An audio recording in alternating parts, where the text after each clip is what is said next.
आचार्य गिरीश गोस्वामी जी, जिनका प्रथम ध्येय लोक कल्याण है, मनुष्य को स्वयं से परिचय कराना मुख्य लक्ष्य है। विनम्रता और सहजता के धनी आचार्य गिरीश गोस्वामी जी के श्रीमुख पर विराजती माँ सरस्वती हजारों लोगों को जीवन देने का मार्ग दिखा रही हैं। आचार्य गिरीश गोस्वामी जी पिछले 17 वर्षों से ज्योतिष के माध्यम से समाज की सेवा कर रहे हैं। आपने 8 वर्ष तक हरिद्वार और ऋषिकेश में गुप्त साधना कर जीवन बिताया। साथ ही 1 वर्ष तक महाकाल की नगरी उज्जैन में शिप्रा नदी के किनारे तंत्र साधना में संलग्न रहे। आचार्य गिरीश गोस्वामी जी को ज्योतिष विद्या में महारत हासिल है, जिसके माध्यम से वे जीवन और ज्योतिष के गूढ़ रहस्यों को जानने हेतु निरंतर खोज कर रहे हैं। लोगों के कल्याण और समाज के उत्थान हेतु देवभूमि हरिद्वार में स्थित आश्रम में आपके द्वारा कई सेवा प्रकल्प चलाए जा रहे हैं। समय समय पर उज्जैन और ऋषिकेश जैसे कई शहरों में आचार्य जी द्वारा शिविर लगाए जा रहे हैं, जहां हजारों की संख्या में लोग मानसिक एवं शारीरिक कष्टों से मुक्ति पा रहे हैं। अगर आपका किसी कारण से हमारे इस प्रोग्राम में संपर्क नहीं हो पाता है और आप अपनी समस्या को गुप्त भी रखना चाहते हैं, तो आप हमारे संस्थान के ईमेल पर अपनी पूरी जानकारी दे सकते हैं। आप हमें अपनी date of birth, time, place of birth और फोन नंबर मेल कर दें। आपकी जानकारी प्राप्त होने पर संस्थान द्वारा संपर्क किया जाएगा। हमारी ईमेल आईडी है care.saivedic@gmail.com। ओम कर्पूरगौरम करुणावतारम संसार सारम भुजगेन्द्रहारम सदा वसंतम हृदयारविंदे भवम भवानी सहितं नमामि भवम भवानी सहितं नमामि। नमस्कार दर्शकों, मैं आचार्य गिरीश गोस्वामी सुख सागर कार्यक्रम में आप सबका तहे दिल से स्वागत करता हूं। दर्शकों, नित्य प्रति ज्ञान गंगा इस कार्यक्रम के माध्यम से, इस चैनल के माध्यम से आपके घर पर प्रवाहित हो रही है। आप इसका कितना लाभ ले पाते हैं, यह आप नहीं, आपका भाग्य तय करता है। यह तय है कि अगर आपके भाग्य में इसका ज्ञान गंगा का लाभ लिखा है, तभी आपको समय और उत्सुकता प्राप्त होगी कि आप इस प्रोग्राम से जुड़ सकें, इस प्रोग्राम को देख सकें। अन्यथा ये प्रोग्राम आपके सामने से चलता हुआ निकल भी जाएगा तो आपकी समझ में नहीं आएगा। क्यों? क्योंकि यह गिरीश गोस्वामी शिव साधक है, महाकाल का भक्त है, और महाकाल सभी को याद नहीं करते। सबके भाग्य में महाकाल की कृपा प्राप्ति नहीं है। ये मैंने सदैव अपने जीवन के अनुभव में पाया है, देखा है। क्या देखा है? बहुत सारे लोग जिनको परमात्मा ने इस विद्या का या महाकाल की कृपा का लाभ नहीं मिलना उसके भाग्य में नहीं है, उसे लगेगा कि यह तो फ्रॉड है, यह तो पाखंड है, या फिर इस तरह के तर्क रहेंगे, मैं तो मानता ही नहीं। क्या नहीं मानते आप? कुछ लोग अक्सर मुझे दुनिया में मिलते हैं जिन्होंने मुझे कहा कि मैं ज्योतिष वोतिष को नहीं मानता, मतलब उनकी भाषा शैली ऐसी है। तो अरे भाई, क्या ज्योतिष है क्या? पहले तो तुम्हें यही नहीं पता कि ज्योतिष है क्या। इस पर चर्चा करेंगे। एक भाग्यशाली दर्शक जुड़ गए हमारे साथ, कॉल लेते हैं। हेलो गुरुजी नमस्ते, मैं सुजीत बात कर रहा हूँ। हाँ नमस्कार, बोलिए। गुरुजी मुझे अपनी बहन के लिए बात करनी है, हर्षा के लिए। हाँ जी, बोलिए बोलिए। गुरुजी दिक्कत ये आ रही है, परेशानी, मेरी बहन का जो वैवाहिक जीवन है काफी समय से दुखदायक चल रहा है, परेशानी चल रही है। दिक्कत ये है कि उसके ससुराल वाले जो है उसे मार पीट के अभी घर भेज दिया है जी। उसका वैवाहिक जीवन भी अच्छे से नहीं व्यतीत हो रहा है, परेशानी है। बेटा, हर्षा की जन्म स्थिति बताएं, उनकी डेट ऑफ बर्थ बताएं। अर्थात 13 फरवरी 1985। 13 फरवरी 1985 जी। समय बताएं बेटा। गुरुजी जो टाइम है वह है 6:07 का शाम का। 6:07 शाम का जी। जन्म स्थान बताएं। अहमदाबाद। अहमदाबाद गुजरात, अहमदाबाद। जी देखिए बेटा, हर्षा की जन्म कुंडली मेरे समक्ष प्रस्तुत है। 4 लगन की कुंडली है, अर्थात कर्क लगन से कुंडली की शुरुआत हो रही है। केतु सुख के भाव में तुला राशि के विराजमान है। चंद्रमा वृश्चिक के शनि के साथ पंचम भाव में, सप्तम भाव में गुरु नीच राशि के बुध के साथ, और अष्टम भाव में सूर्य, नवम भाव में मंगल और शुक्र की स्थिति विराजमान है। यह पूरी कुंडली की एक विचित्र स्थिति है। विचित्र स्थिति क्या है कि चंद्रमा अपनी नीच राशि में विराजमान है पंचम भाव में, और गुरु सप्तम भाव में जो पति का घर है वहां अपनी नीच राशि में विराजमान है, और अष्टम भाव में सूर्य को सदैव अनिष्ट माना गया है जो कि शनि की राशि में विराजमान है। तो इस बच्ची का वैवाहिक जीवन इसके पुनर्जन्म के कर्मानुसार प्रभावित है। प्रभावित क्या है कि गुरु अगर नीच राशि का है लड़की की कुंडली में, वो भी सप्तम भाव में, तो पति का स्वभाव और पति का कर्म नीच होगा। यह स्थिति मैं कुछ कहना चाहूंगा। बोलिए कि बोलिए। इसकी जो मेरी जो बहन है, इसकी अपने पति से बिल्कुल बनती नहीं है। जो इसकी सास है, मतलब वो भी बहुत करती है घर में, मतलब किसी से भी बनती है। कई बार हमने समझौता करने का भी प्रयास किया, कुछ होता ही नहीं है, बनता ही नहीं है बात। वो हर 6 महीने रहेगी तो 6 महीने अपने मायके में रहती है।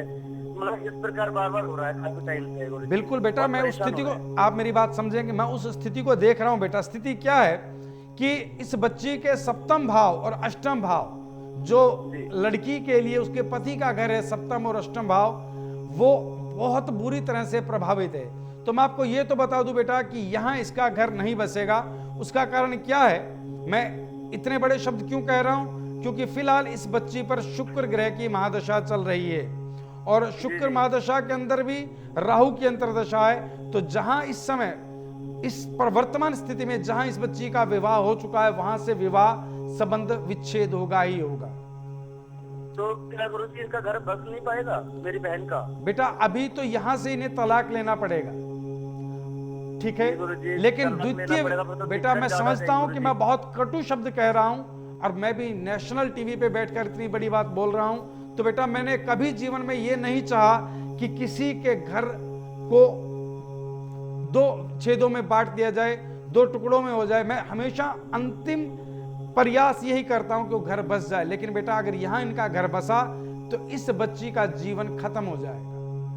जी गुरुजी, आप बिल्कुल ऐसे सत्य कह रहे हैं। क्या है कि मतलब मेरी बहन बहुत परेशान रहती है। हम भी कहीं ना कहीं सोच रहे हैं कि मतलब इसके यहाँ फिर तलाक ही हो जाए।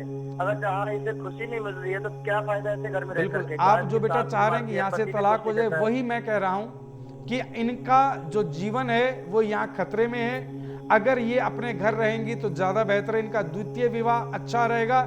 लेकिन गुण मिलाकर के, कुंडली मिलाकर के विवाह करें। फिलहाल मैं ये कहूंगा इस बच्ची को 7 मुखी रुद्राक्ष गले में धारण कर लेना चाहिए, पहला कार्य।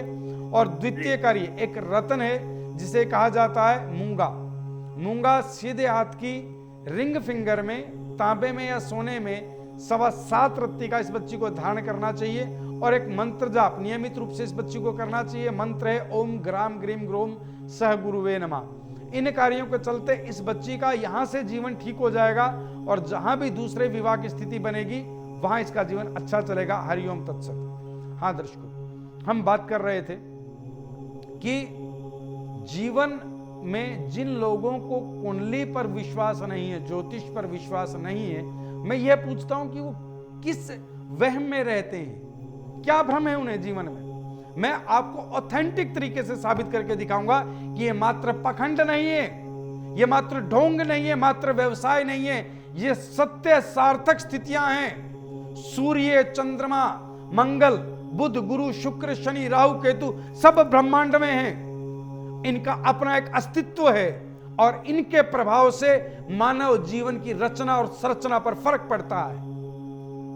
ठीक है, इनकी स्थितियों का प्रभाव किस तरह से होता है यह मैं आज आपको दिखाऊंगा। महाकाल की शरण, महाकाल की शरण में हर जातक जा नहीं सकता है जब तक स्वयं महाकाल ना चाहें कि बेटा तुम मेरी शरण में आ जाओ। वो तब चाहेंगे जब उसके भाग्य के प्रबल कर्म जागृत होंगे, उसका भाग्य उदय होगा, तब महाकाल का आशीर्वाद उसे प्राप्त होता है। ज्योतिष और महाकाल ये दोनों पहलू ऑथेंटिक हैं, मतलब इनकी सार्थकता सिद्ध करूंगा आज। कि ज्योतिष क्या है। एक दर्शक जुड़ गए हमारे साथ, कॉल लेते हैं। हेलो जी नमस्कार गुरुजी। नमस्कार बेटा। आचार्य जी, मैं एक अपनी बेटी के विषय में जानना चाहती हूँ। बेटी का नाम है मेरी का तन्नू। हाँ जी बोलिए। तनु, तो उसके वो जिद्दी बहुत है, पढ़ाई में बिल्कुल उसका मन नहीं लगता है, बहुत ज्यादा उसने मुझे परेशान कर रखा है गुरुजी अभी से। बेटा जन्म तिथि बताएं तनु की आप। जन्म तिथि है गुरुजी 19 दिसंबर सन 2003 में जन्म हुआ है गुरुजी इसका। 19 दिसंबर सन 2003 जी। जन्म समय बताएं बेटा। सुबह 9:46 पे जन्म हुआ था, अम्बाला हरियाणा में गुरुजी। सुबह 9:40 अम्बाला हरियाणा में जी। 40 मिनट गुरुजी, 40। हाँ 46 बिल्कुल। एएम या पीएम? सुबह एएम। एएम जी। देखो बेटा, इनकी जन्म कुंडली मेरे समक्ष प्रस्तुत है। 10 लगन की कुंडली अर्थात मकर लगन से कुंडली की शुरुआत हो रही है। शुक्र इस बच्ची के लगन में, शनि की राशि में, मंगल तृतीय भाव में, पराक्रम के भाव में मंगल मीन राशि के, छठे भाव में शनि, अष्टम भाव में गुरु और दशम भाव में चंद्र केतु के साथ और 12वें भाव में सूर्य बुध के साथ विराजमान है। हाँ जी। इस बच्ची की जो स्थिति आप कह रहे हैं कि बच्ची क्रोधी और जिद्दी बहुत है। हाँ जी। बेटा एक बात समझ लें, 10 लगन की कुंडली अर्थात मकर लगन की कुंडली और शुक्र लगन में इस बच्ची के, ठीक है, और शुक्र है मात्र 3 अंशों पर, तो इसके स्वभाव को प्रभावित कर देगा।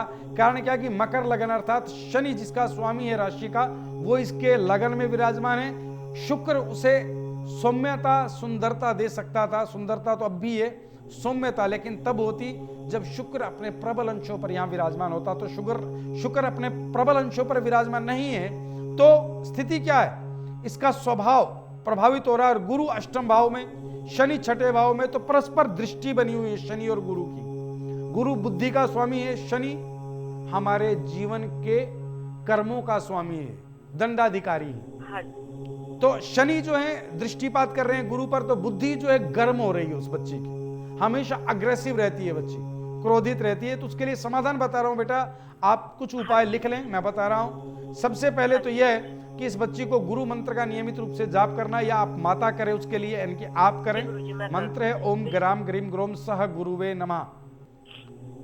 एक कार्य। द्वितीय कार्य 3 मुखी रुद्राक्ष, नेपाली रुद्राक्ष अगर 3 मुखी आपको मिल जाता है तो इस बच्ची के गले में धारण करा दे सोमवार के दिन लाल धागे में। तीसरा कार्य, इस बच्ची को एक रतन धारण कराना बेटा। वह रतन है पन्ना। बुध जो इसकी विद्या और बुद्धि का स्वामी है, ठीक है, बुध के लिए इसे पन्ना धारण कराएं। पन्ना 7.25 रत्ती का इस बच्ची के गले में धारण करा दें, स्वर्ण में, अत्यंत लाभकारी रहेगा। और पन्ना धारण होगा बेटा बुधवार के दिन। अभी 1 वर्ष, पूरा 1 वर्ष इस बच्ची के साथ जो ग्रह स्थितियां हैं वो इस प्रकार चलेंगी कि इस समय इस बच्ची पर राहु ग्रह की महादशा चल रही है, और राहु में भी इस समय इसके ऊपर गुरु की अंतर्दशा चल रही है, जिसके चलते इसके जीवन में अभी अग्रेसिवनेस रहेगी, अर्थात ये क्रोधित रहेगी, जिद्दी रहेगी। जो उपाय मैंने बताए इनसे 50% से अधिक लाभ हो जाएगा। इसके स्वभाव में, विद्या में इसका मन लगेगा, लेकिन पूर्णतः ये 1 वर्ष बाद ठीक होगी। इन उपायों को कीजिएगा। हरिओम तत्सत। हम बात कर रहे थे दर्शकों कि जो लोग विश्वास नहीं करते, मैं उनसे पूछना चाहता हूं, मैं आपको जबरदस्ती विश्वास नहीं कराना चाह रहा, मैं आपसे यह पूछना चाह रहा हूं, आप किस चीज को नहीं मानते हैं? ब्रह्मांड में सूर्य के अस्तित्व को नहीं मानते हैं, चंद्रमा के अस्तित्व को नहीं मानते हैं, गुरु मंगल बुध शुक्र शनि राहु केतु इनके अस्तित्व को नहीं मानते, जिन्हें वैज्ञानिकों ने मान लिया। अरे वैज्ञानिक तो आज बता रहे हैं पिछले 100 वर्षों से कि ऊपर सूर्य का यह रंग है, मंगल का लाल रंग है, बुध का हरा रंग है। अरे हमारे प्राचीन ऋषि मुनियों ने हजारों वर्ष पूर्व ही बता दिया था अपनी साधना से कि बुध हरे रंग का है, मंगल दहकते हुए लाल रंग का है, शनि नीले रंग का है। वैज्ञानिक उसे आज सिद्ध कर रहे हैं। अरे मैं आपसे एक बात पूछता हूं, आप विश्वास नहीं करते हैं, मैं कहता हूं बिल्कुल ना करें और अंतिम क्षण तक न करें और दुख भुगते हैं जीवन में। लेकिन जो लोग विश्वास करते हैं, मैं उन्हें बताना चाह रहा हूं कि ऊपर जो ब्रह्मांड में ग्रहों की स्थिति है, उन ग्रहों की विशेष रश्मियां आती हैं पृथ्वी पर, जैसे सूर्य की किरणें आती हैं। एक दर्शक जुड़ गए हैं, कॉल लेते हैं। हेलो। सत श्री अकाल गुरु जी। सत श्री अकाल। गुरु जी मैं मनप्रीत गल कर रहा चंडीगढ़ तो। जी जी मनप्रीत जी बोलिए। मेरी एक भैन है ਊਸ਼ਾ, ਉਹਨੇ ਨਾ ਮੁੰਡੇ ਵਾਸਤੇ ਕੁਝ ਉਪਾਅ ਮੰਗਵਾਏ ਸੀ ਤੁਹਾਡੇ ਕੋਲ। ਜੀ ਜੀ ਜੀ। ਤੇ ਤੁਸੀਂ ਉਹਨੂੰ ਦੱਸਿਆ ਸੀ ਗੁਰੂ ਜੀ ਕਿ ਇਹਦਾ ਜੇਲ੍ਹ ਜਾਣ ਦਾ ਯੋਗ ਬਣ ਰਿਹਾ ਹੈ ਜੀ। ਤੇ ਗੁਰੂ ਜੀ ਪੂਜਾ ਤਾਂ ਕਰਾਈ ਅਸੀਂ, ਉਹ ਪੈਕੇਟ ਜਦੋਂ ਆਇਆ ਨਾ ਤੇ ਕਿਸੇ ਨੇ ਸਾਡੇ ਮਨ ਦੇ ਅੰਦਰ ਇਹ ਗੱਲਾਂ ਪੜਦੀਆਂ ਤੇ ਅਸੀਂ ਉਹ ਵਾਪਸ ਮੋੜਤਾ ਪੈਕੇਟ ਜੀ। ਬਟ ਗਲਤੀ ਤਾਂ ਹੋਈ ਗੁਰੂ ਜੀ, ਹੁਣ ਉਹ जेल से चला गया है साडा वो बेटा। जरा पांजा है। मैं आपकी आवाज सुनते ही पहचान गया था कि आपके जीवन में, आपको मैं बता दूं कि जो बेटे के लिए मैंने ये कहा था कि बेटा ये जेल जा सकता है, ये उपाय नियमित रूप से और जितनी जल्दी हो सके शुरू कर दें, ये शब्द याद है आपको मेरे? याद है जी, याद है मैनू। बेटा वो उपाय शुरू नहीं हुआ और आप बता रहे हैं कि बेटा जेल चला गया है। एक्चुअली उस टाइम किसी ने ना पड़ोसी ने सानू कहता कि सब बेकार होंदा है, कुछ नहीं होंदा इन्हां दे नाल। ते मेरी भैन ने गल कीती सी ਊਸ਼ਾ ने अपने मुंडे वास्ते। जी जी जी। गुरु जी साडे कोल पाप भी होया ते ओही ब्राह्मण दा दोष तुसीं कह रहे सी लगेगा, वो भी होया, नाल मुंडा हुण अंदर भी चला गया। गुरु जी बेटा बहुत बड़ी विकट समस्या है इस दुनिया में, विश्वास, कि विश्वास नहीं कर पाते लोग। जैसा कि बेटा आपसे हुआ, अब आप मान रहे हैं कि वो पैकेट हमने नहीं लिया और आपने बताया था बेटा जेल जा सकता है, बेटा जेल चला गया, ठीक है। अब आप उस पैकेट को भी लेना चाहते हैं और बेटे को भी बाहर चाहते हैं, जो कि अब उतनी आसानी से संभव नहीं है। हम आपके बच्चे के पूर्व कर्म देख रहे थे, पूर्व स्थिति में उस कर्मों को देख रहे थे कि जेल जाने का योग बना हुआ, ठीक है। अब क्या, अब आप सारे काम करना चाहते हैं कि पैकेट भी आ जाए आपके पास, आप दोष मुक्त भी हो जाएं, बच्चा भी बाहर आ जाए। बेटा ऐसा नहीं होता। जो पैकेट आपको मिला वो आपके भाग्य, आपका सौभाग्य था, बल्कि भाग्य नहीं कहूंगा, सौभाग्य था कि आपके दर तक आपका समाधान खुद चल करके पहुंचा, अर्थात कुआं चल करके प्यासे के पास पहुंचा और प्यासे ने कुएं को ठोकर मार दी। नहीं, बहुत बड़ा अपराध किया बेटा, अब इसका कोई समाधान नहीं। गुरु जी गल थोड़ी ठीक है, मेरी भैन भी तो नाल गल करना चाहती है, एक बार गल कर लो गुरु जी। जी कराओ बेटा कराओ। हेलो। प्रणाम गुरु जी। प्रणाम। गुरु जी मैं बहुत बहुत शर्मिंदा हूँ, मैंने उपाय थोड़ा वापसी कर दिता सीगा जी। देखो बेटा एक बात समझो। हाँ। अभी मुझे बात हुई आपके भाई साहब से, उन्होंने ये कहा कि पैकेट हमने वापस कर दिया था। मैं कह रहा हूं बेटा मुझे पता लगा था वो पैकेट जब वापस आया, मुझे बड़ी तकलीफ हुई कि इस बच्चे को मैं बचा सकता था, लेकिन आप लोगों के भ्रम ने और आप लोगों के लोभ ने उस बच्चे के जीवन को तबाह कर दिया है। मैं ये कहूंगा कि इसका पश्चाताप तो आप करें, अब वो बच्चा बाहर तो आएगा, लेकिन मैं एक मंत्र बता रहा हूं, इस मंत्र का नियमित रूप से आप मां हैं जाप करें, हो सकता है इस बच्चे के दुख अंदर जो जेल में है कम हो जाएं। मंत्र है ओम पराम प्रीम प्रोम सह शनेश्वराय नमः। इस बच्चे के नाम से इस मंत्र का जाप करती रहें और ईश्वर से प्रार्थना करें कि हे प्रभु मेरी गलतियों को क्षमा करते हुए मेरे बच्चे को मुक्ति दिलाएं, ठीक है। हरि ओम। जरूर करेंगे। बिल्कुल। दर्शकों, जैसा कि अभी मैं आपसे बात कर रहा था विश्वास की, कि विश्वास नहीं है मुझे ज्योतिष पर, कहते हैं लोग। अरे मैं कहता हूं अभी मैं बात कर रहा था जिन दर्शकों से, इन्हें भी एक बार ऐसा लगा कि इनसे कुछ नहीं होता। अब मैं आपको प्रत्यक्ष साबित करना चाह रहा हूं कि कैसे ब्रह्मांड में जो सूर्य है उसकी रश्मियां पृथ्वी पर आती हैं, आपको गर्मी महसूस होती है कि नहीं होती है? होती है। चंद्रमा की शीतलता महसूस होती है? होती है, क्योंकि ये दोनों प्रमुख नायक ग्रह हैं ब्रह्मांड के। इनकी जो रश्मियां, इनके जो प्रकाश हैं वो साक्षात प्रत्यक्ष हैं, दिखाई देते हैं, महसूस होते हैं। लेकिन जो दूसरे ग्रह हैं, मंगल है, बुध है, गुरु है, शुक्र है, शनि है, इनका भी प्रकाश पृथ्वी पर आता है, इनकी सूक्ष्म रश्मियां पृथ्वी पर आती हैं और हमारे जीवन को प्रभावित करती हैं। अगर आपको मेरी बात पर विश्वास ना हो तो किसी वैज्ञानिक से बात करना कि वाकई उनका प्रकाश पृथ्वी पर आता है या नहीं आता है। आता है। अब जब वो प्रकाश पृथ्वी पर आता है तो वो अपना प्रभाव रखता है, ठीक है। तो इसके बाद कुछ लोग कहते हैं चलिए गुरुजी ये तो मान लेते हैं कि ग्रहों का प्रभाव रहता है, तो उपाय करने से क्या ग्रह बदल जाएंगे या अपनी दिशा बदल लेंगे या अपनी स्पीड बदल लेंगे? नहीं, वो कुछ नहीं बदलेंगे। तो फिर ये उपाय क्या करेंगे? अभी कल ही एक हमारे अंकल जी मेरे पास आए हुए थे, बहुत अच्छे पद पर हैं, तो वो भी बात कर रहे थे, क्या ये ऑथेंटिक होते हैं?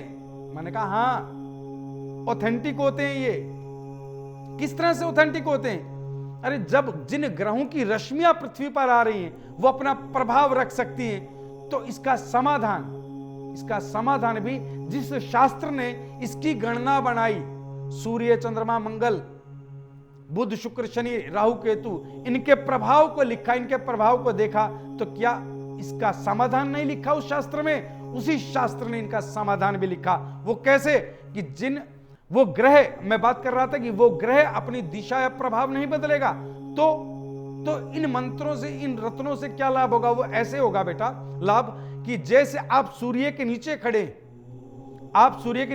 हैं, क्या किसी उपाय से आप सूर्य की गर्मी को कम कर सकते हैं? नहीं कर सकते। एक उपाय है कि आप स्वयं एक छाता खोल लें, ठीक है, और उस छाते के ऊपर सूर्य की रोशनियां पड़ती रहेंगी, लेकिन आपको गर्मी महसूस नहीं होगी। हो सकता है ना ऐसा ही हम करते हैं ज्योतिष के माध्यम से, कि हम आपके उपाय इस तरह से आपको कराते हैं कि आपको उन रश्मियों से बचा लें जिससे दुष्प्रभाव आपके जीवन पर ना आए। एक दर्शक जुड़ गए, कॉल लेते हैं पहले। हेलो जी नमस्कार गुरुजी। नमस्कार। गुरुजी मैं अपनी बहन के बारे में बात करना चाहती हूँ। हाँ बोलिए बेटा। जी गुरुजी, वो मेरी बहन की ना शादी नहीं हो पा रही है, काफी योग ही नहीं बन पा रहा है उसका कोई भी। जी। काफी प्रॉब्लम आ रही है, और देखते हैं रिश्ता तो बात भी नहीं बनती है उसकी। और एक जगह बात बनी भी थी, सामान वगैरह पहुंच भी गया था, फिर भी पता नहीं कैसे मना हो गया वहाँ से। बेटा जन्म तिथि बताएं, आप अपनी सिस्टर का नाम बताएं, जन्म तिथि बताएं। जी मेरी सिस्टर का नाम उमा है। उमा जी। जी जन्म तिथि बताएं। 7/12/1989 का डेट ऑफ बर्थ है जी। 7/12/1989 का बता रहे हैं ना जी। समय बताएं बेटा। जी गुरुजी 4:38 दोपहर का। 4:38 उमा का दोपहर का। जन्म स्थान बताएं बेटा। फरीदाबाद गुरुजी। फरीदाबाद। देखो बेटा, इसकी जो कुंडली की जो स्थिति है उसके अनुसार इसके विवाहिक योग बुरी तरह से क्षतिग्रस्त हो रहे हैं। अब स्थिति क्या है कि सूर्य की और मंगल की ऐसी स्थिति है कि वैवाहिक जीवन आरंभ करने में ही बहुत बड़ी परेशानियां हैं। उसके लिए मैं आपको एक विशेष समाधान बता रहा हूं बेटा। आप अपनी बहन से कराएं और वो मन से मंत्र जाप करे। पहला मंत्र तो उसको नित्य प्रति मंगल मंत्र का जाप करना है। मंगल मंत्र है ओम कराम क्रीम क्रोम सह भौमाय नमः। ठीक है। और एक रत्न धारण कराएं जिसे कहा जाता है ओपल 7.25 रत्ती का। सीधे हाथ की रिंग फिंगर में चांदी में अगर धारण किया जाए तो विशेष लाभ देगा। और एक रुद्राक्ष, 2 मुखी गौरी शंकर और रुद्राक्ष इस बच्ची के गले में धारण करा दें। इस बच्ची का विवाह अब से 3.5 महीने बाद जो योग बनेगा उसमें इसका विवाह हो जाएगा। हरिओम। बहुत बहुत धन्यवाद। हरिओम। हम बात कर रहे थे दर्शकों कि उपाय जो समाधान है कि अगर हमने आपसे उपाय करा तो क्या उपाय बताता हूं मैं मंत्र जाप बताता हूं। कि मान लो मैंने आपको मंत्र जाप बता कि आपके स्वास्थ्य की स्थिति अच्छी नहीं है, सूर्य अष्टम भाव का है, तो मैंने आपसे कहा कि आप सूर्य मंत्र नित्य प्रति करें। सूर्य मंत्र है ओम हारम हरिम हरोम सह सूर्याय नमः। तो ये जो मंत्र है ओम हारम हरिम हरोम, इसका अर्थ क्या है? हिंदी में, संस्कृत में, फारसी में, उर्दू में कुछ अर्थ है इसका? कहीं नहीं, इसका कहीं कोई अर्थ नहीं है। क्या बात करते हो? अर्थ नहीं? हाँ अर्थ नहीं तो क्या फिर? ये लैंग्वेज फ्रीक्वेंसी के लिए शब्द हैं। हम जो मंत्र बताते हैं ओम हारम हरिम हरोम सह सूर्याय नमः, या ओम कराम क्रीम क्रोम सह भौमाय नमः, या ओम ब्राम ब्रीम ब्रोम सह बुद्धाय नमः, इन मंत्रों में जो शब्द हैं हारम हरिम हरोम कराम क्रीम क्रोम ग्राम ग्रीम ग्रोम, ये जो शब्द हैं ये एक ऐसी लैंग्वेज मैग्नेटिक क्रिएट करते हैं, लैंग्वेज मैग्नेट क्रिएट करते हैं ये शब्द जो हमारे शरीर के चारों तरफ एक ओरा क्रिएट कर देते हैं। हमने एक ही शब्द को बार बार रिपीट किया ओम हारम हरिम हरोम, ओम हारम हरिम हरोम, ओम हारम हरिम हरोम, तो ये एक मैग्नेट क्रिएट होता है जो हमारे शरीर के चारों तरफ एक ओरा क्रिएट करता है। वो ओरा उस सूर्य की किरणों के एंटी होता है कि जैसे ही सूर्य की किरणें आ रही हैं वो ओरा हमें क्रिएट कर देते हैं, जिससे उसकी जो नकारात्मक रश्मियां हैं वो आपके शरीर में प्रवेश न कर पाए। एक दर्शक जुड़ गए, कॉल लेते हैं हम। हेलो, नमस्कार गुरुजी। नमस्कार। मैं सोहन बात कर रहा हूँ। हाँ सोहन जी बोलिए। मेरे पिताजी की प्रॉब्लम है। जी बोलिए। पिताजी का नाम है कन्हैया। कन्हैया जी। 25 सितंबर 1955। 5 सितंबर 25 सितंबर 1955। 55 जी।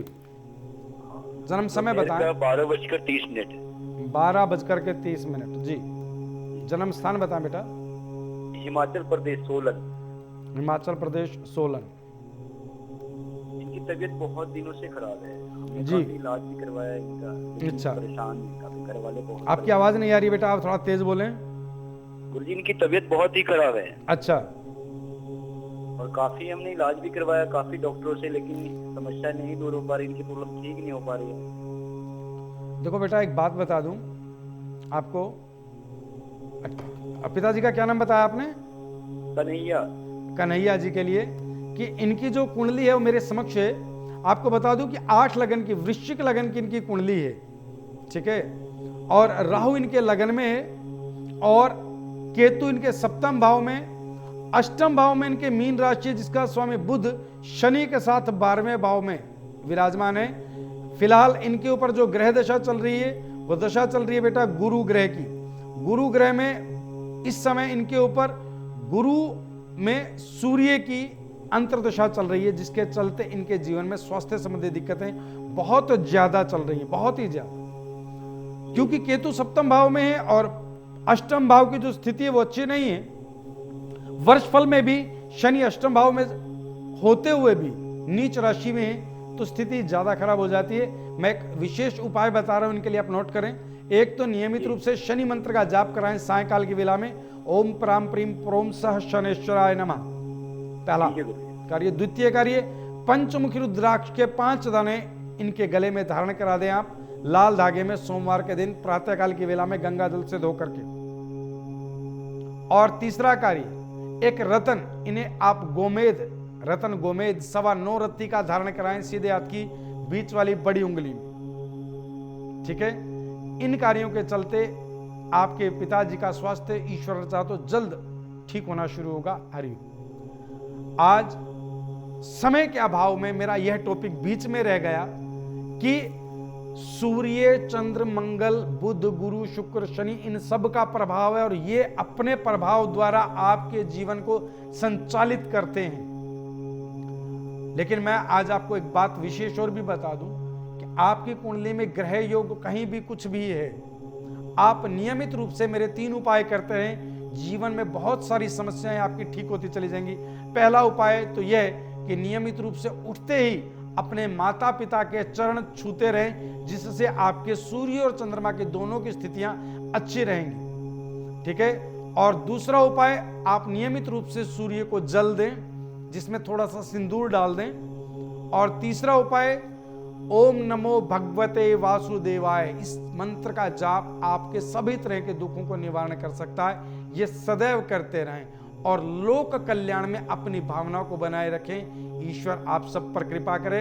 आज इस प्रोग्राम में मैं अपनी वाणी को विराम देते हुए ओम सर्वे भवन्तु सुखिनः, सर्वे सन्तु निरामया, सर्वे भद्राणि पश्यन्ति मां कश्चित् दुःख भाग् भवेत्। ओम। अगर आपका किसी कारण से हमारे इस प्रोग्राम में संपर्क नहीं हो पाता है और आप अपनी समस्या को गुप्त भी रखना चाहते हैं, तो आप हमारे संस्थान के ईमेल पर अपनी पूरी जानकारी दे सकते हैं। आप हमें अपनी date of birth, time, place of birth और फोन नंबर मेल कर दें। आपकी जानकारी प्राप्त होने पर संस्थान द्वारा संपर्क किया जाएगा। हमारी ईमेल आईडी है care.saivedic@gmail.com। आचार्य गिरीश गोस्वामी जी से अपॉइंटमेंट हेतु संपर्क करें 8287 645645।